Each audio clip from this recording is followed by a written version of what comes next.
nest, Chris? So this is the little nest. It's only about as big as a thimble. There it is. And I'm going to pan out, and we're going to go further out from the nest. And we're in this big prickly bush right here. And then that's in a redwood grove above the playground at Maclaren Park at Bacon and Harvard Street. Oh, so my goodness. So you're right up the block. Yeah, that's what I was telling you about. We started at spring break is over, and we started back on track with the hummingbirds right away. So they knew that we were coming, and they wanted to welcome us back to their little house. Awesome. And look, you can see all the little hummingbird poops that are all over the place here. Wow. So pretty cool. That is. So happy spring break to you guys. We got to hop to it. I'm going to walk over here and show you a little bit of the redwoods, and then we're going to go down and do some animal time. I hope you guys got a chance to get outside and see the flowers blooming last time over the holiday. Did you guys get to hop onto a new spot, hopefully? I think so. You know, we met up for the last week and a half. No, we went to the Candlestick Park with Ranger James, and we got to go tromping all through the reserve over there. And you would be surprised what a great time the kids had. As a matter of fact, we're going to go back Friday. Oh, good. And you also to the Eco Center too, I heard. Yeah, that's what I'm talking about. At so Candlestick we'll say Park. Hello. Oh yeah, at the Heron's Head Marsh, right? Heron's Head Marsh? Yes. You go down further to Candlestick. Well, they have the Eco Center and the whole right thing? Right next to us. The Eco Center is right next to us. The Eco Center is on Carroll. And you guys went there? Yeah. Yep. Is that where you guys went, or did you go all the way down to the Candlestick Bay too? No, we went to the Eco Center. Okay, good. I'm gonna just let you guys say hi to our friend. He's lighter in color because he's been on his background here, and we're just gonna let him have some hoppers, which I think he's gonna enjoy, but he might be a little bit cold to have them. We'll see if there's any left in here for him to have. Here we go. There's some hoppers there. Remember the crickets and things? And we're gonna let him check those out for later. But you can see how they hop. Oh, he just had one. There he goes. He loves hoppers.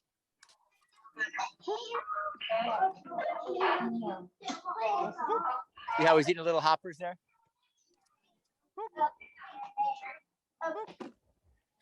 He's loving the hoppers. They're hiding out in there. Oh, he's gonna get that one. One more hopper. Got one up there. Did you see that one? Boop. So if you're hungry, you can have a hopper for your H. I hope that you guys get to go to the Eco Center a lot. That's one of my favorite spots. We were going there before it was the Eco Center, when it was a place that was the Literacy for Environmental Justice Garden with a gentleman named Patrick Schlemmer. And he was doing some really great stuff there too. And then it became more and more developed for teaching. And so it's such a good spot to go to now. We're going to walk through the redwoods, guys, down to the animal time.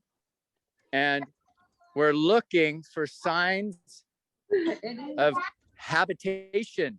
I see we have our little hobbits up here. The hobbits have found a home on top of the old redwood tree stump. Yeah. So H is where your heart is and where your home is. So I think today we can have a nice unifying theme talking about home. Since of course we found the hummingbird nest. It's in that tree. Now you can see it in the background. See how big it is? So that's the hummingbird's home. Now we'll continue on. We saw the gnome homes. Are you guys gnomes or hobbits? Hobbits or gnomes? You guys are hobbits? Yeah, they're definitely hobbits. And now we're gonna head on this way. We have another helper today joining us named Ashton, who's gonna give us some animal time when we get down to the van.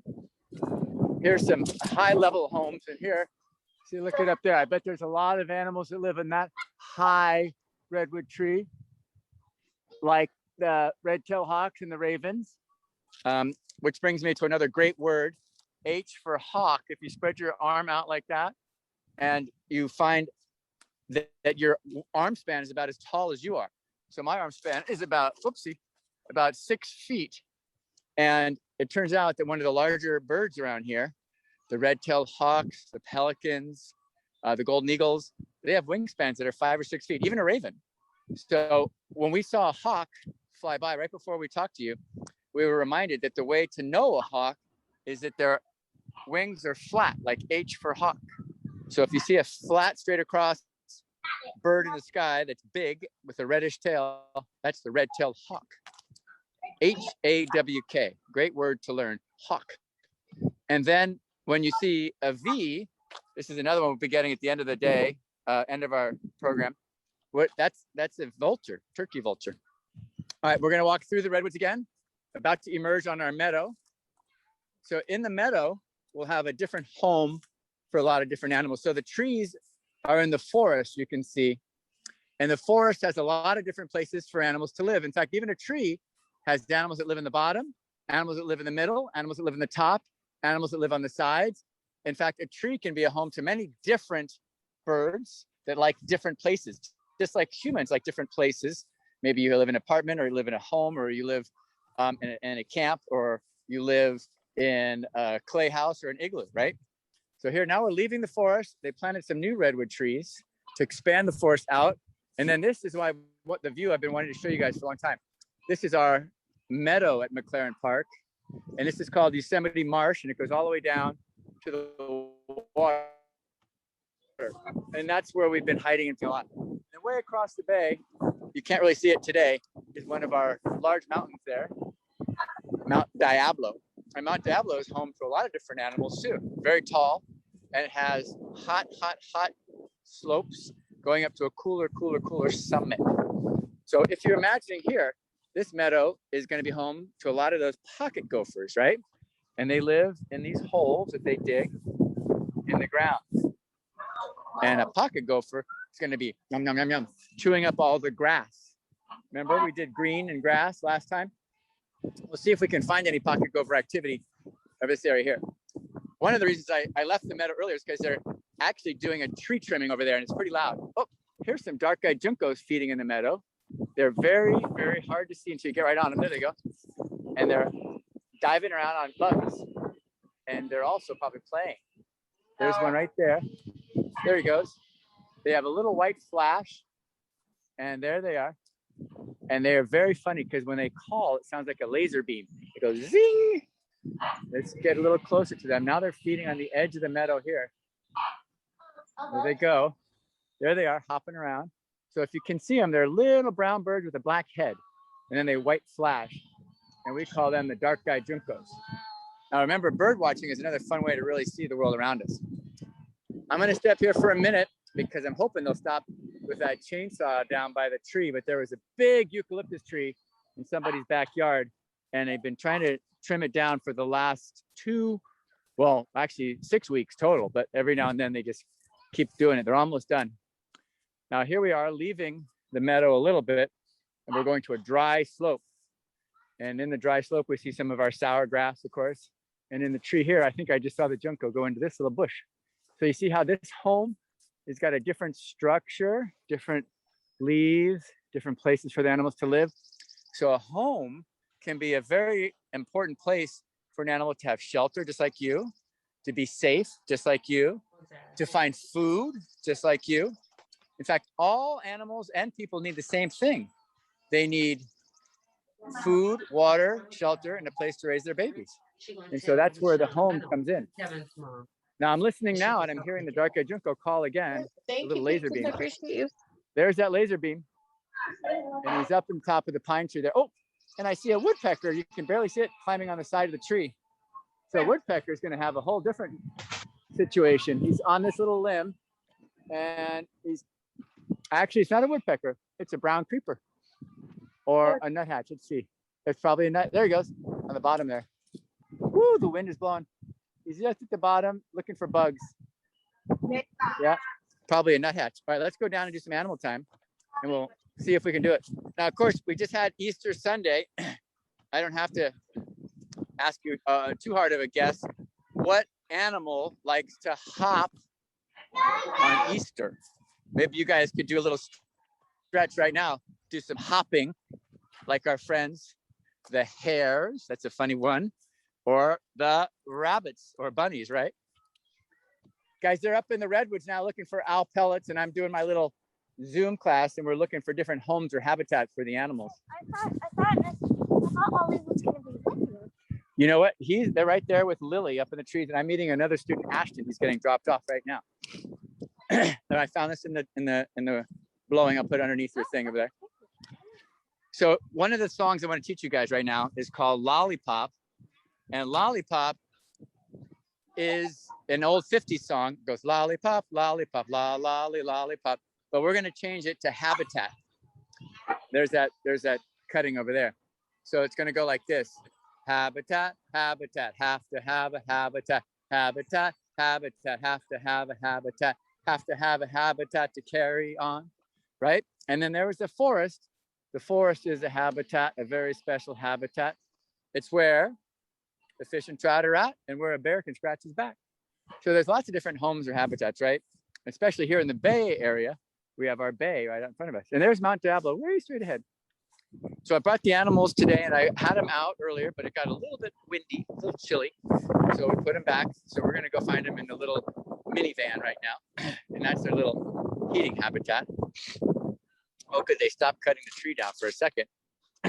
So let's go ahead and find out who we have here. And let's see if you can think about what habitats they would be in. I bet you know. This guy is our digger, and here's his little habitat right here. He's been digging around in here. Bye-bye. Have a good Let's see if night. we can find him.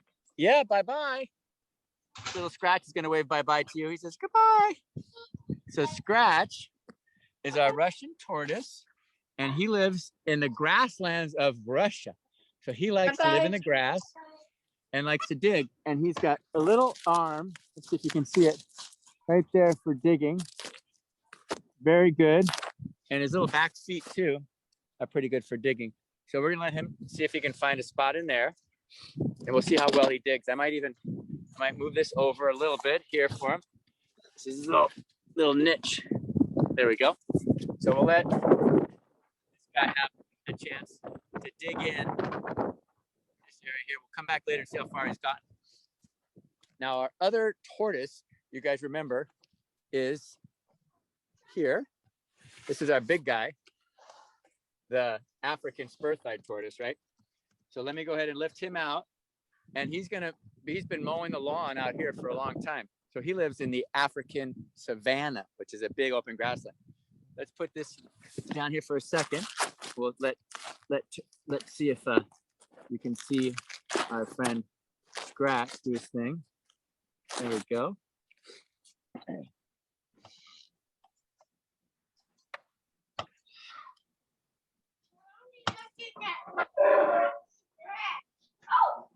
There's Scratch, yeah. And now this guy, he also can dig tunnels, but he can dig tunnels a little bit deeper and a little bit longer with these super strong shovels.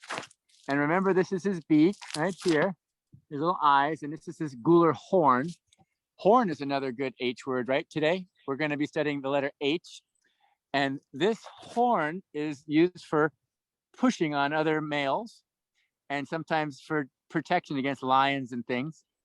But then we also have a horn that we can play. And that is a musical horn. But this is a horn here, and there's horns on animals. So we'll let him warm up in the sun. Like I said, being a reptile, they need the sun to get warm. And luckily, the sun is just coming out a little bit right now. So here he is. And there goes Scratch. Now we had the other bearded dragon up the hill that was named Matt. He was having his food. We also have our friend that looks like this in the Tree Fart Treks van. And this guy, you probably know, is Spike. So let's see if we can find him. Oh, he might have gone out with somebody else though today. Oh, here is a water turtle, see? And you can see the swimming and the feet there. So this one lives in the rivers and the ponds, remember? And that home or habitat is wet and watery. So they have these feet right here. See the webbing of those feet? And I see it while he's trying to swim in the air there. And I'll put her down. This is bamboo. And you can see how bamboo had, oh, I just pushed him a little bit, had lunch. Let's see if you can watch how fast you can go on land. The water is down below there. And so bamboo will sometimes head all the way down to the water. Now, one of the things that these red-eared sliders like to do is they like to find a log and get hot in the sun. But it's so fast that this guy can go. But they're very different once again. They're adapted to their home. So this guy is adapted to land and digging. And is kind of tall like an elephant. And this guy is adapted to the river or the water. So their home is a place where they have become adapted to live. And this guy has those webbed feet.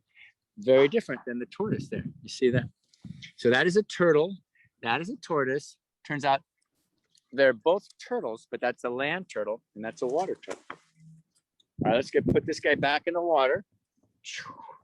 Pretend that she's flying in the water.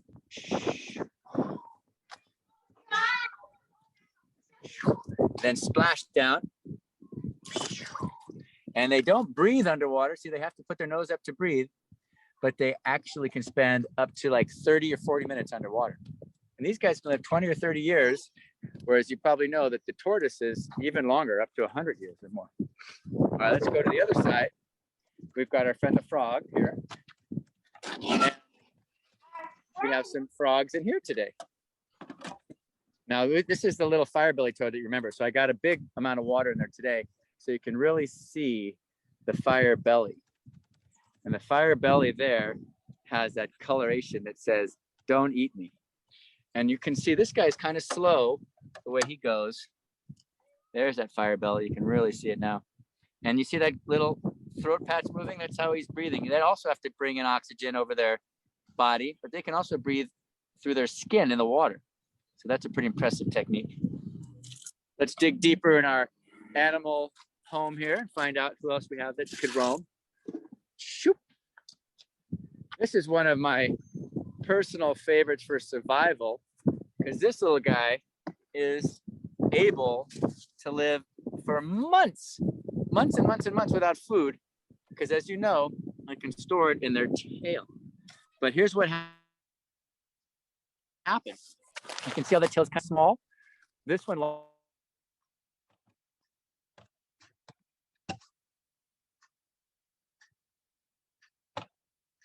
Annie was with it. Somebody accidentally dropped it and it hit the sharper part here of this little lid, and it didn't break off automatically. It just kind of startled, and it was a short drop, I recall, and it just happened to hit it just right. And these guys lose their tail by breaking it off at a point that is called the vertebrae. And so this is all regrown. It's like soft, like your nose or your ear. It's called cartilage, and the bones go all back here.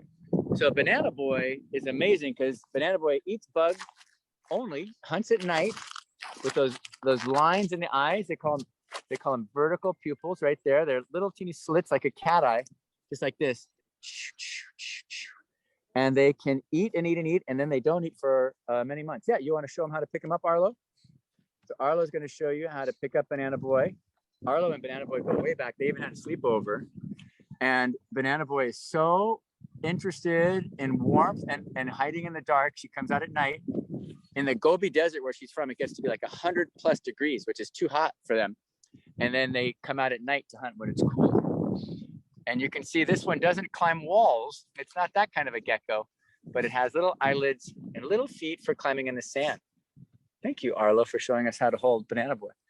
And when they shed their skin, see, they have such a harsh habitat. They don't even waste their skin. When they shed their skin, it comes off and then they eat it. So they can actually still get proteins from their skin, if you can imagine that. And there's the little ears. So in a sandstorm, they're adapted to their home. When the sand is blowing in their face in a sandstorm, it goes around them and it doesn't go into their ears. So instead of having external ears like we do, their ears are inside. Because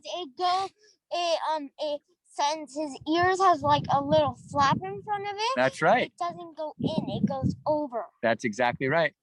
And so this guy here has several desert adaptations. Now, being a desert dweller is amazing because you can't get food or water dependably. So you have to really work to survive. Yes. Okay. Oh, good. Benny, I'm glad you didn't poop in your little container. So let's see. Benny had to pee here. This is the turtle, when it pees, saves water by making almost like a toothpaste. And so, you know, we have liquid pee when we go, but birds and reptiles have white, it's called urates. And that helps them to save water because it goes into their body and then makes a concentrated paste. Let's see who else we have here that are with us. Oh, this is our big girl, Wendy. Wendy lives in the trees. Yes. Cards in the van so the cards don't blow everywhere. Sure. You can play in the back or the front. When we're gonna take Wendy out. Wendy's in this little spot right here, and she also had a pretty good lunch today. She had a little frozen wrap popsicle, and one of her techniques, look at that beautiful belly and head, is that she's a tree climber. You see that? And so she climbs trees and eats the birds and eggs and things in the tree sometimes. At least I think that she can eat eggs. She also had her rat. Look at that tongue moving. Look how he moves. Oh, good. Let's see how we're watching Banana Boy move a little bit. Oh, slowly. But now we want to look at some adaptations for this snake home. Look at those eyes. Big eyes. So big eyes tell us that they can see really well and really good at holding onto a limb. See, my arm is like a limb on a tree, just like a tree right there. And this animal hides in the trees and comes down and hunts by shooting his mouth down and grabbing prey. So it might grab a mouse or a rat or a bird. And I'll put him down on you, Callum. I'm going to put Wendy down on you. So we're going to show you how Wendy's now on my arm pretty good. So let me see if I can get Wendy to lift off of me here. There we go, Wendy. So now you can see Callum is holding Wendy nice and gently, and Wendy's staying in a little ball. And she had her meal, so she's using the sun to warm up for her meal too.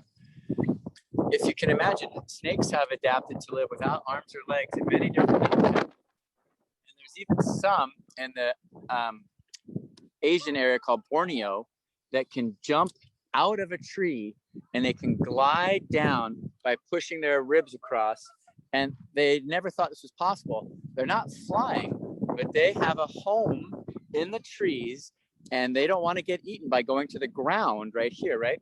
So they actually, if you can believe it, can glide from one tree to another tree. You know, the Borneo tree snakes. And we're still learning new things. This is going to blow your mind. We used to think that snakes really only did 4 or 5 modes of movement. Did you hear about this one snake that's called chimneying or lassoing? So listen to this. Imagine there's a big tube, maybe a tree trunk or something like that, and they put this particular snake into this circular tube. And guess what the snake did? It got out of the tube. And this is what it was doing. It was putting his body around the tube and then shooting up. So it was called lasso moving. So imagine this. You're in a tube. You and I might push to the sides to get up. That's called chimneying for a rock climber. And the snake was actually doing that. So it was yet a new discovery on how snakes can move by pushing to the side of this hollow tube and then jumping up enough to get a little bit further. So that's pretty cool. But you know, snakes slither like an S. They can go up and down like an inchworm. They can go flat like almost like a railroad. This is Wendy the rat snake. So we're talking about animal homes, and she lives in the trees. She had a small rat teat. All right, there's a few more to visit with today before we go on our little adventure down to the pond to see if we can see any other birds down there. I would love it if we could see a great blue heron, which is another H word for today. They sometimes feed by the pond on fish and on the rats too. And the pond is just down below there. Yeah, you can go in there, guys. You can move stuff out of the way if you need to.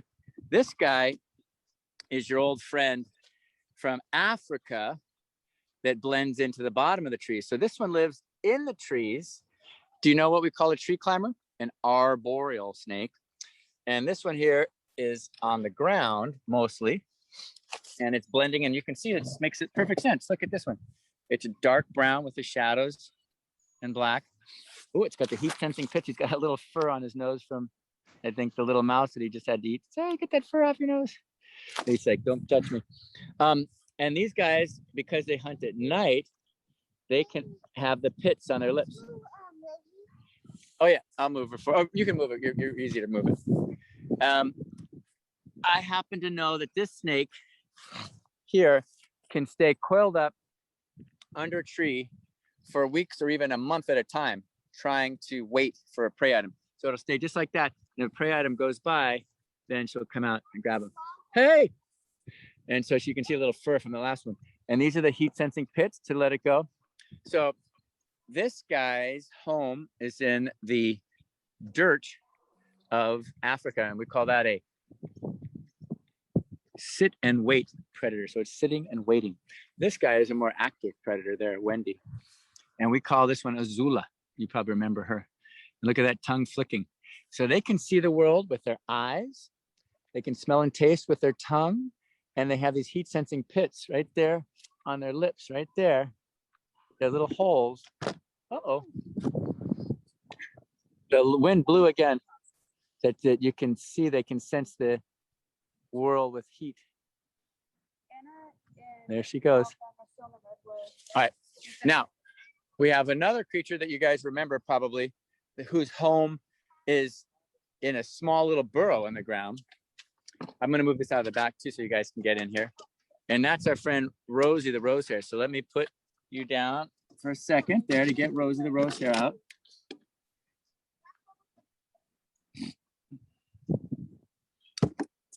So remember, today's letter is H.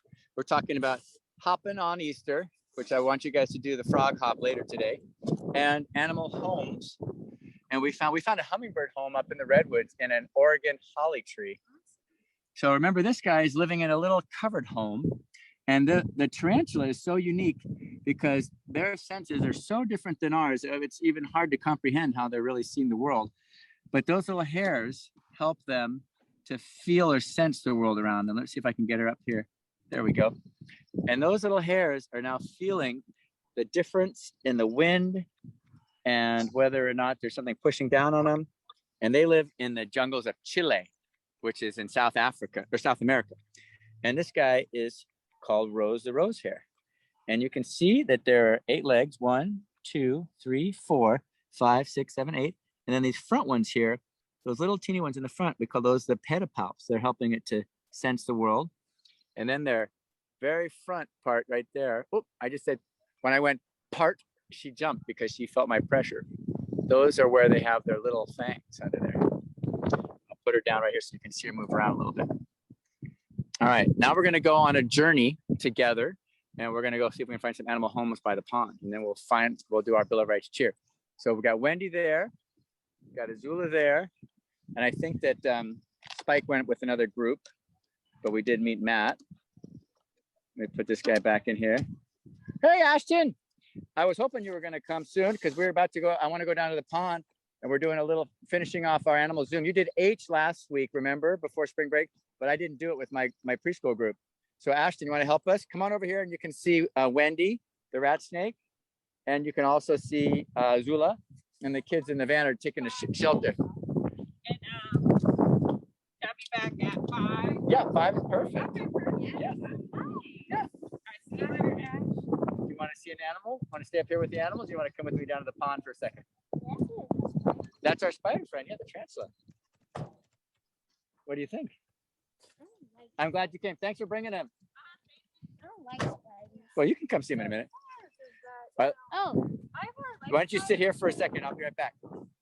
So we don't miss our chance with our timing. Let's run down the hill, and we're going to look for some different animal homes. Now, even different trees have different homes, right? The tall redwood.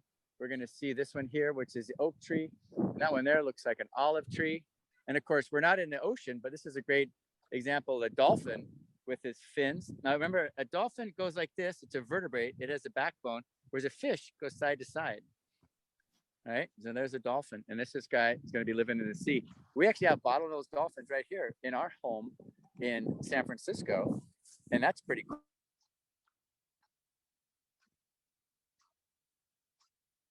Dolphin in the bay, but right at the edge of Golden Gate Bridge in the harbor, you might see harbor porpoises.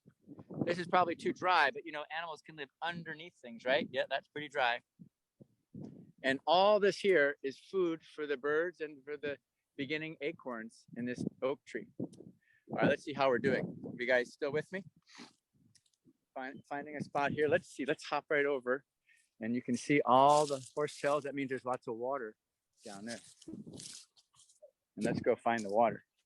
And here's another tree, the pine tree. Here's our little trail. Now a deer would use a trail like this, right? Or even a bunny.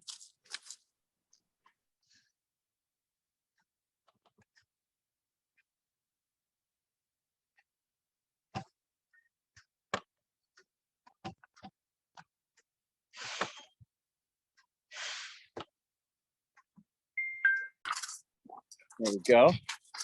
Breaking through. Oh, I made it. And now we'll finish off strong here with our little song and our Bill of Rights cheer. Let's see if we can see the great blue heron. Redwood, remember? The redwood tree. So cool. So a lot of famous birds live in redwood trees, like eagles and hawks and spotted owls. And sometimes here we see the great blue heron hunting on the side. Another great H word, hunting for other animals. Let's do our little cheer on this nice log, and we'll have a second to sit down. This downed tree is also a home or habitat. In fact, if a tree falls down in the forest, it's not just a dead tree. The tree itself can become a place to sit and enjoy. So I put my feet up on the tree, but also becomes food for a lot of other animals in the forest.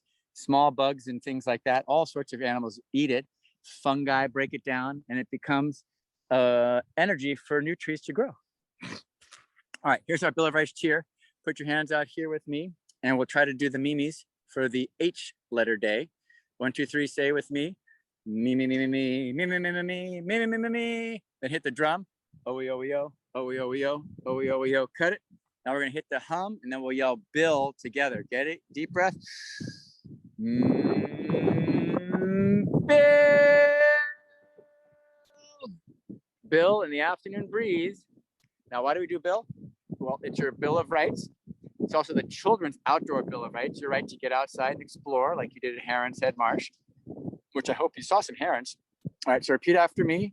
Say, I promise to share my favorite thing today about the letter H. All right. Oh, I'm going to end this here. Sorry. Boop. Somebody was trying to call me, which made us go away. My favorite thing today about the letter H, such as animal homes, and another name for home is habitat. Big birds like the hawk or the heron that can fly in the sky. And of course, one of our favorites recently, the little guy Hop. If you saw the movie Hop, you know that jelly beans are involved, which is pretty good. So share what you know so that together, give me a T, together, we can save, preserve, and maintain our home. And that's what we've been talking about today. The letter H is a very special word at Tree Frog Treks because it's talking about saving, preserving, and maintaining our home. And we can do that by telling our friend our favorite animal from today, our favorite place to go to get outside and see what we can be. And most importantly, to find what you like, find a place you like, or find what you like to do, and take care of it and do it. So we'll finish off right now for a second. I know you guys are all over the place in the different programs. For you to turn to your neighbor and say your favorite home, right? Your favorite place to be. Maybe at your grandma's, your aunt's, your favorite park in the street of San Francisco somewhere. And then just check it out. Oh, I think we'll finish off by seeing the bees' favorite home. Right now, the blossoms are getting to be very big here. And this is our friend, the blue blossom, and it smells like amazing right now. You smell it. It smells amazing.